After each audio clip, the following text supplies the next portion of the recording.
بسم اللہ الرحمن الرحیم۔ السلام علیکم عزیز طلبہ، جیسا کہ آپ جانتے ہیں کہ پچھلے لیکچر میں ہم نے پیج نمبر 67 پر آپ کا جو پہلا موضوعاتی مطالعہ ہے اس کا پہلا آدھا حصہ جو ہے وہ مطالعہ کیا، جس کا عنوان ہے طہارت اور جسمانی صفائی، جس میں ہم نے طہارت کے بارے میں پڑھا، وضو کے بارے میں پڑھا اور وضو کے جو ہیں فرائض اور وضو کا طریقہ پڑھا۔ طہارت کا ہی دوسرا جو اس سے ریلیٹڈ ٹاپک ہے وہ ہے غسل۔ غسل عربی زبان کا لفظ ہے جس کا مطلب ہے دھونا، پانی بہا کر ملنا۔ غسل کا لفظی معنی کیا ہوا؟ دھونا، پانی بہا کر ملنا۔ یہ دونوں معنی عربی زبان سے جو ہماری زبان میں ٹرانسلیٹ کرنے کے بعد آتے ہیں وہ یہ ہیں۔ اچھا جی، اردو زبان میں غسل کے معنی نہانے کے ہیں۔ اگر جسم پاک نہ ہو تو وضو سے پہلے غسل کرنا واجب ہے۔ ہم نے پڑھا کہ نماز پڑھنے کے لیے یا کسی بھی قسم کی عبادت کرنے کے لیے سب سے پہلے ہمیں وضو کرنا ہوتا ہے۔ تو اگر وضو کرنے سے پہلے ہمارا جسم ہی پاک نہیں تو ہمیں اس سے پہلے غسل کرنا ہم پر واجب ہے۔ واجب آپ کو بتا چکی ہوں، واجب کا معنی ہے فرض ہے، یعنی اس کے بغیر چارہ نہیں۔ علاوہ ازیں یعنی اس کے علاوہ انسان کو صاف ستھرا رکھنے کے لیے نہانے کی بھی ترغیب دی گئی، یعنی دوسرا بڑا مقصد غسل کرنے کا اور نہانے کا انسان کو صاف ستھرا رکھنے کے لیے نہانے یعنی غسل کرنے کی ترغیب دی گئی، موٹیویشن دی گئی۔ چنانچہ نبی پاک صلی اللہ علیہ وآلہ وسلم نے جمعہ کے دن غسل کرنے کو ہر مسلمان کے لیے مسنون قرار دیا۔ مسنون کا لفظ آپ سے پہلے بھی ڈسکس ہو چکا ہے۔ وضو کا مسنون طریقہ یا سنت، مسنون یعنی سنت۔ سنت کیا؟ رسول پاک صلی اللہ علیہ وآلہ وسلم نے جس طریقہ کار کے ذریعے یا جس طریقے سے ہمیں یعنی مومنین کو غسل کرنا سکھایا، وہ طریقہ مسنون طریقہ یعنی سنت طریقہ، یعنی دین اسلام یعنی شرعی اصولوں کے مطابق غسل کرنے کا طریقہ جو ہے وہ۔ اب جمعہ کے دن غسل کرنا سنت ہے۔ اب اگر سوال آ جا رہا ہے شارٹ کوسچن میں کہ غسل کرنا کب کب مسنون ہے یا کب واجب ہے، اب حضور پاک صلی اللہ علیہ وسلم کی عادت مبارکہ تھی کہ آپ جمعہ کے دن غسل ضرور فرماتے، اب یہ سنت قرار دے دیا گیا۔ اس کے علاوہ سنت جو ہے وہ کب کب غسل کرنا ہے، اس کے علاوہ آپ کو بتا دیتی ہوں، اسی طرح عیدین یعنی دونوں عیدیں، عیدین پھر تسنیہ کا صیغہ آ گیا والدین کی طرح، فریقین کی طرح۔ عیدین یعنی دونوں عیدوں، عید الفطر اور عید الاضحیٰ کے دن بھی غسل کرنا جو ہے وہ سنت ہے، مسنون ہے۔ اس کے علاوہ عمرہ اور حج کے لیے احرام باندھنے سے پہلے نہانے کو بھی سنت میں شامل کیا ہے، یعنی اگر کوئی کسی بندے کا ارادہ ہے کہ وہ عمرہ کی ادائیگی کے لیے جا رہا ہے یا حج کا فریضہ ادا کرنے کے لیے روانہ ہو رہا ہے، یا حج کے خاص دن جو ہیں ان دنوں میں وہ احرام باندھنا چاہ رہا ہے، حج ادا کرنے سے پہلے احرام باندھ رہا ہے، حج کے مناسک ادا کرنے سے پہلے، تو وہ احرام باندھنے سے پہلے غسل کرنا سنت ہے۔ اس کے علاوہ یوم عرفہ کے دن یعنی حج کے دن جو ہے وہ بھی یہ غسل کرنا سنت ہے۔ ان تمام مواقع پر نہانا بہتر اور مسنون ہے، یعنی نہا لیں تو بہت بہتر ہے، اور مسنون ہے یعنی ہمارے آقا کریم کا طریقہ کار رہا، عادت مبارکہ رہی۔ اور کچھ اور صورتیں ایسی ہیں جو آپ اپنے اساتذہ سے پوچھ سکتے ہیں۔ میں آپ کو اس کو ایکسپلین کر چکی ہوں کہ جمعہ کے دن، عیدین کے دن، حج اور عمرہ کا احرام باندھتے وقت، اور جو ہے وہ حج کرتے ہوئے یوم عرفہ کے دن خاص طور پر غسل کرنے کے لیے کہا گیا ہے، سنت طریقے میں شامل ہے۔ اگر آپ کو سوال آ جاتا ہے کہ غسل کرنے کے مسنون مواقع کون کون سے ہیں، تو آپ نے اس کے پوائنٹس کیا ہیں؟ جمعہ کے دن، عیدین یعنی عید الفطر اور عید الاضحیٰ کے دن، عمرہ اور حج کا احرام باندھنے سے پہلے، یوم عرفات کے دن۔ اور غسل کب کرنا سنت ہے؟ جب انسان کا جسم ناپاک ہو، تب بھی اس ناپاکی کو دور کرنے کے لیے غسل کرنا نہ صرف واجب ہے بلکہ سنت میں بھی شمار ہے. یا تعلیم الاسلام جیسی کتابوں میں پڑھ سکتے ہیں جن میں غسل واجب ہے. اور اگر ان حالتوں میں غسل نہ کیا گیا تو انسان گناہگار ہے اور اس کی عبادت قبول نہ ہوگی. یعنی ناپاکی میں ہے، اس نے غسل نہیں کیا تو اس کی عبادت قبول نہیں ہوگی.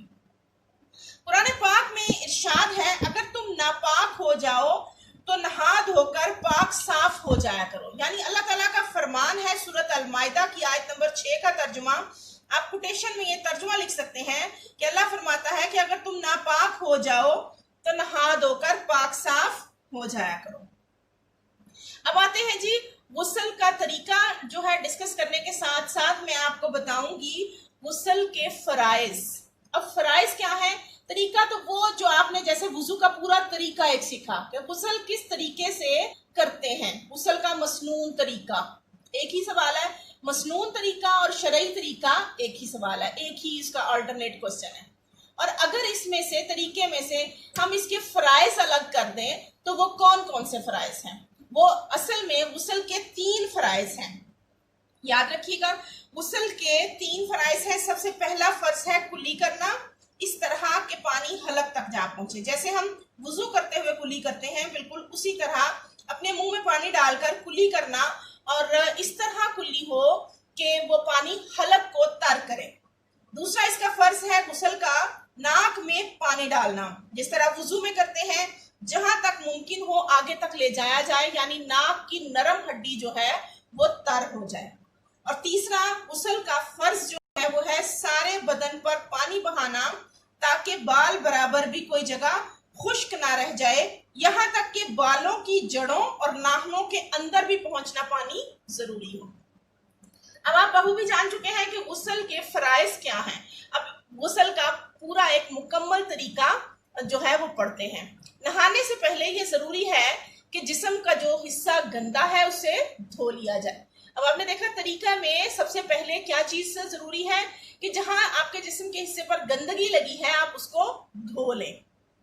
یہ غسل کے طریقے میں آپ غسل شروع کرنے لگے ہیں، اور اس کے بعد اگر ہو سکے تو وضو کر لینا بہتر ہے، وگرنہ 3 بار اس طرح کلی کرنا کہ پانی حلق تک پہنچے. اب یہ پہلا فرض ہو گیا. طریقے میں یہ تیسرے نمبر پر آ رہا ہے، لیکن جو ہے وہ کلی کرنا اس کا فرض ہے. اور پھر ناک میں 3 بار جہاں تک ممکن ہو سکے آگے تک پانی لے جایا جائے، دوسرا اس کا فرض آ گیا.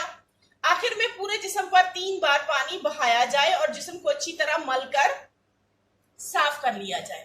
اب یہ دیکھیں اس کے طریقے میں 3 بار لکھا گیا ہے. اب یہ آپ نے اگر اپنے جسم کے جو ہے ناخن جو ہیں ان کو بھی تر کر لیا ہے، ناخنوں کے اندر کے حصے، اور بالوں کی جڑوں کو بھی 2 بار ملنے سے ہی اگر وہ تر ہو گئے ہیں تو آپ کو غسل کا فرض ہو گیا. لیکن اس کا پراپر طریقہ جو ہے وہ کیا ہے، مسنون طریقہ، کہ آپ اس کو 3 بار اپنے پورے جسم پر اس طرح پانی بہائیں کہ بال برابر حصہ بھی خشک نہ رہ جائے. یعنی پورے جسم کا سر کے بالوں سے لے کر پاؤں کے ناخنوں تک کوئی ایسا حصہ نہ رہ جائے کہ بال برابر حصہ بھی خشک نہ رہ جائے. اس کے بعد آگے چلتے ہیں. اگلا پوائنٹ ہمارا جو اس پیراگراف کا پوائنٹ بنے گا کہ وضو کرنے سے پہلے کس چیز کا اہتمام، یعنی وضو کے دوران کن چیزوں کا اہتمام ضروری ہے، یا پھر اس کا جو پوائنٹ ہے وہ یہ بھی ہو سکتا ہے کہ غسل کب واجب ہوتا ہے. غسل کے واجبات پڑھتے ہیں جی. بہرحال مرد اور عورت کے لیے ضروری ہے کہ اس طرح نہائے. یہ وہ چیزیں ہیں جو نہانے سے پہلے کے پریکاشنز ہیں، یعنی ان چیزوں کا اہتمام ضروری ہے. اور غسل کے واجبات ہیں یہ کہ واجب ہے یہ چیزیں کہ جسم کا کوئی حصہ اور بال برابر حصہ بھی خشک نہ رہے. دوسرا اس کا ہے پانی اعتدال کے ساتھ استعمال کیا جائے، خواہ پانی ضائع نہ کیا جائے. یہ بھی غسل کے واجبات میں شامل ہے. غسل خانے میں نہایا جائے اور اگر غسل خانہ میسر نہ ہو تو کپڑا پہن کر مرد کے لیے نہانے کی اجازت ہے. البتہ عورت کے لیے ضروری ہے کہ وہ پردے میں نہائے. یہ غسل کے لیے ان چیزوں کا خیال رکھنا ضروری ہے. اب یہ ہے کہ غسل کرتے وقت بات چیت نہ کی جائے. کچھ لوگوں کی عادت ہوتی ہے وہ گنگناتے ہیں, اس چیز سے سختی سے اجتناب کرنا چاہیے, اور باتیں کرنے سے بھی وہ اسی زمرے میں آتا ہے, باتیں کرنے سے منع کیا گیا ہے. پانی کو ضائع نہیں کرنا چاہیے, اور پانی خواہ جو ہے وہ نہ بہایا جائے, اور ہو سکے تو جو ہے وہ اس چیز کا اہتمام کیا جائے کہ مرد اگر چاہے تو وہ کپڑا پہن کر کھلے میں نہا سکتے ہیں, البتہ عورتیں جو ہیں وہ ضروری ہے کہ وہ پردے میں ہی نہائیں. آخری پیراگراف اس پیج کا دیکھتے ہیں, پیج نمبر 68, کہ غسل کے فوائد کیا ہیں. اب اس آخری پیراگراف میں ہم دیکھیں گے کہ غسل کرنا آخر شرعی طور پر جو ہے وہ تو ضروری ہے, لیکن شریعت نے جو طریقے مقرر کیے ہیں ان کا مقصد انسان کو تکلیف یا نقصان پہنچانا نہیں, بلکہ یہ تو اس کے فائدے کی باتیں ہیں. ہر نماز سے پہلے وضو کرنے سے ذہنی اور جسمانی سکون ملتا ہے, انسان صاف ستھرا رہتا ہے اور اس کی تھکاوٹ دور ہو جاتی ہے. نہانے سے پورا جسم صاف ہو جاتا ہے, اور اس طرح صفائی کے باعث بیماریوں سے کافی حد تک محفوظ ہو جاتا ہے انسان. وضو کرنے اور نہانے سے ظاہری صفائی بھی حاصل ہوتی ہے اور روحانی بھی, یعنی وضو جو ہے وہ آپ کی نہ صرف ظاہری صفائی کرتا ہے بلکہ انسان کی روح کو بھی پاکیزہ کرتا ہے. اور حدیث پاک میں ہے کہ قیامت کے دن آقا کریم حضرت محمد مصطفیٰ صلی اللہ علیہ وآلہ وسلم اپنے غلاموں کو, مومنین کو, اپنی امت کو کیسے پہچانیں گے, کیونکہ امت مسلمہ کے جو ہے وضو کے اعضاء روشن ہوں گے, چمکدار ہوں گے, عبادت اور کام کرنے میں لطف آتا ہے, اور اسی طرح عبادت بھی قبول ہو جاتی ہے اور کام کرنے کی صلاحیت بھی بڑھ جاتی ہے. اس کے علاوہ سب سے اتھینٹک جو پوائنٹ ہے کہ اللہ خود فرماتا ہے کہ اللہ تعالیٰ صاف ستھرے لوگوں کو پسند کرتا ہے, اور اگر ہم اس کو دنیاوی لحاظ سے دیکھیں تو لوگ جو ہیں وہ بھی انسانی شخصیت کو صاف ستھرا دیکھنا پسند کرتے ہیں, اور جب آپ کی شخصیت نکھری ہوگی تو لوگ آپ کی طرف متوجہ بھی ہوں گے. اس کی مشق دیکھتے ہیں. سوال ہم پڑھ چکے ہیں. پہلا سوال ہے اس میں, قرآن و حدیث کی روشنی میں طہارت پر ایک مختصر نوٹ لکھیے, یعنی طہارت کا معنی مفہوم بیان کریں گے اور طہارت کے بارے میں ایک مختصر نوٹ لکھا جائے گا. وضو کا مکمل طریقہ, جو مسنون طریقہ ہم نے پورے اس کے 9 پوائنٹ پڑھے تھے, اس کے شروع میں صرف بسم اللہ کا پوائنٹ ایڈ کر کے وہ لکھا جائے گا. نمبر 3 کوشچن ہے, غسل کرنے کا مسنون طریقہ بتائیں. آپ کو پورا طریقہ بتا چکی ہوں کہ سب سے پہلے ہاتھ دھونے ہیں, جسم کا جو حصہ گندا ہے وہ دھو لیا جائے, پھر جو ہے وہ کلی کر لی جائے اور حلق میں پانی پہنچایا جائے, ناک میں پانی جو ہے نرم ہڈی تک پہنچایا جائے, اور پورے جسم پر 3 بار پانی اس طرح بہایا جائے کہ بال برابر حصہ بھی خشک نہ رہ جائے. سوال نمبر 4 ہے, طہارت کے بارے میں ایک آیت اور ایک حدیث پاک بیان کیجئے. یہ آپ شروع میں پڑھ چکے ہیں کہ طہارت کے بارے میں ایک حدیث پاک اور ایک جو ہے وہ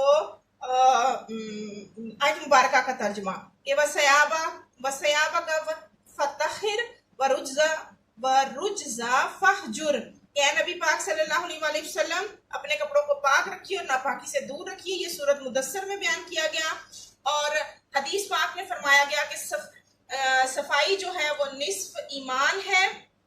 یہ دونوں اس میں لکھیں گے. اس کے بعد ہے طہارت کے کیا فوائد ہیں, یہ ہم نے جو لاسٹ پیراگراف پڑھا وہ اس میں آئے گا. اس کے بعد خالی جگہ دی گئی ہے, مناسب الفاظ سے پر کیجئے. جمعہ کے دن غسل مسنون بھی لکھ سکتے ہیں اور سنت ہے بھی لکھ سکتے ہیں. عیدین کے دن غسل سنت ہے, اور غسل کرتے وقت پورے جسم پر 3 مرتبہ پانی بہایا جائے. پانی کا استعمال اس میں ہم اعتدال بھی کر سکتے ہیں اور حسب ضرورت بھی کر سکتے ہیں, کیا جائے. طہارت کے بغیر نماز نہیں ہو سکتی. یہیں پر آپ کا یہ ٹاپک ختم ہوا, اور اس کے ساتھ ہی آپ کا آج کا لیکچر ختم ہوا. آئندہ لیکچر میں انشاءاللہ آپ کے لیے جو ہے دوبارہ سے سورۃ احزاب کے رکوع کے ساتھ حاضر ہوں گے. اللہ حافظ.